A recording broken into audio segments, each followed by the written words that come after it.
गांव के एक कच्चे मगर साफ सुथरे घर में ज़ैनब अपनी सास और शौहर के साथ रहती थी। ज़ैनब एक निहायत नरम दिल, साबिर और सलीका मंद लड़की थी। उसकी शादी को अभी सिर्फ 6 महीने हुए थे, लेकिन इन 6 महीनों में उसने वो सब देख लिया था जो शायद कोई बरसों में भी न देखे। ज़ैनब की सास रशीदा बेगम निहायत सख्त मिजाज और गुस्से वाली औरत थी। वो हर बात पर ज़ैनब को डांटती, उसकी मामूली गलती को भी बड़ा बना देती और अक्सर उसे दूसरों के सामने जलील करती। तुम्हें कुछ आता भी है या नहीं? रशीदा बेगम की आवाज पूरे घर में गूंजती। ज़ैनब खामोशी से सर झुका लेती। वो जवाब देने के बजाय सब्र का दामन थामे रखती। उसका शौहर अली एक सादा मिजाज और अपनी मां का फरमानबरदार बेटा था। वो अपनी बीवी से मोहब्बत तो करता था, मगर अपनी मां के सामने कुछ कहने की हिम्मत नहीं रखता था। एक दिन सुबह सवेरे ज़ैनब ने नाश्ते में पराठे बनाए। थोड़ी सी नमक की कमी रह गई। रशीदा बेगम ने एक लुकमा लिया और फौरन प्लेट मेज पर पटक दी। ये क्या बनाया है? क्या हमें जहर खिला रही हो? ज़ैनब की आंखों में आंसू आ गए, मगर उसने कुछ न कहा। इसी तरह दिन गुजरते गए।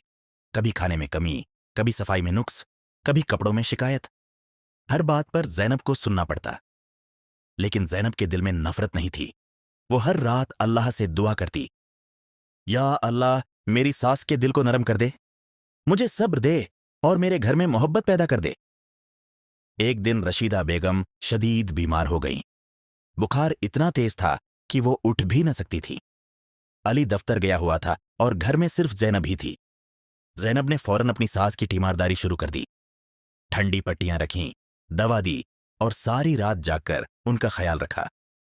रशीदा बेगम ने कमजोरी की हालत में आंख खोली तो देखा ज़ैनब उनके सिरहाने बैठी है।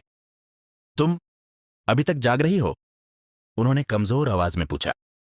ज़ैनब ने नरमी से जवाब दिया, जी अम्मी, आप आराम करें, मैं हूं ना। ये पहला मौका था जब ज़ैनब ने अपनी सास को अम्मी कहकर बुलाया, और इसमें कोई दिखावा नहीं था।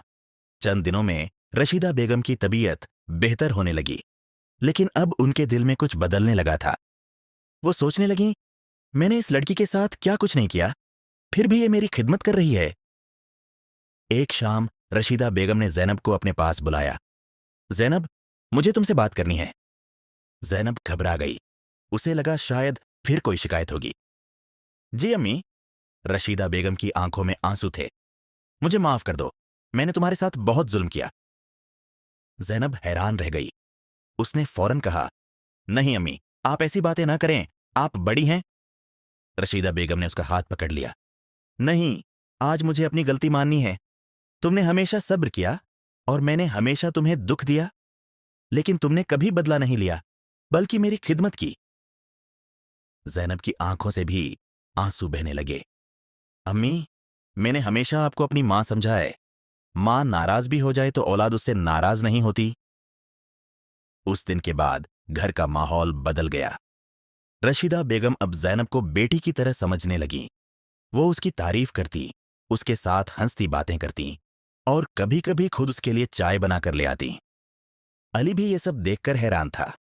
एक दिन उसने अपनी मां से पूछा, अम्मी, आप में ये तब्दीली कैसे आई? रशीदा बेगम मुस्कुराईं और बोली, बेटा, मोहब्बत और सब्र वो चीजें हैं जो पत्थर दिल को भी पिघला देती हैं। तुम्हारी बीवी ने मुझे ये सिखाया है। ज़ैनब खामोशी से ये सब सुन रही थी और उसके दिल में शुक्र के जज्बात भर गए। सबक: ये कहानी हमें सिखाती है कि सब्र, मोहब्बत और हुस्न ए सुलूक से हम सबसे सख्त दिल इंसान को भी बदल सकते हैं। बदले की आग को मोहब्बत के पानी से ही बुझाया जा सकता है।